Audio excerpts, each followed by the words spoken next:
Certainly. So formal care is what you would think of as nursing homes or a home health aide or something coming to the house to care for an elderly parent, for yourself, someone who's a paid caregiver. Informal care is what the family does. And in study after study, we find that even though formal care is incredibly expensive and you can look at it as a fraction of healthcare costs, informal care is substantially greater. It's just very hard to put a value on that care, trying to understand the opportunity cost of the person's time, what they're giving up in terms of labor market behavior, time with their own families, and so forth to provide this care.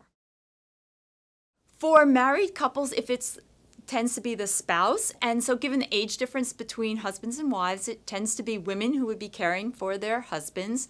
And then once a husband has died, when the widow gets older, it would typically be her children.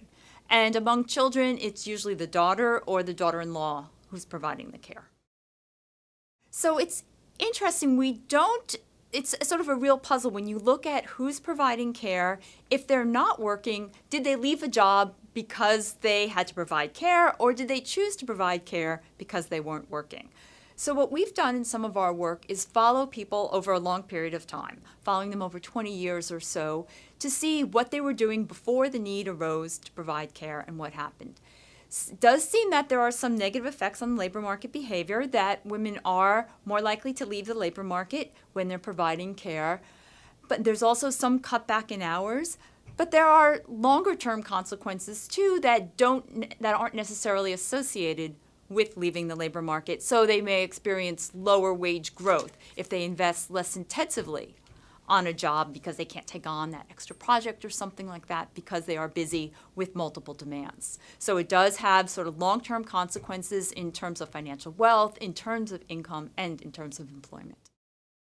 The Health and Retirement Study is run out of the University of Michigan. It's sponsored by primarily the NIH and also Social Security Administration.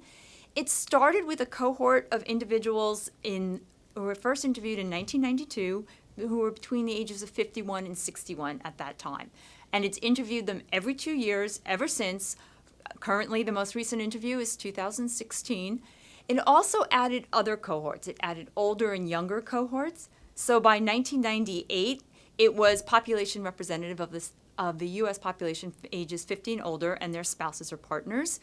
And it continues to interview all these individuals every 2 years until they die. And then it also adds refresher cohorts. It adds back that younger 50 to 56 age group every 6 years. So we continue to have a full population representative, and it follows people until they die. After they die, it collects information on those last few years of life. So it's a very complete survey. It asks about transfers to family members, that's what I use, transfers to your parents in terms of time and money, transfers to your children, time and money. And it also asks about health of the individuals, their financial status, psychological components, things like that. So it's a very complete survey, and we're lucky to have it to really study this important phenomenon of retirement and how people are successful in aging.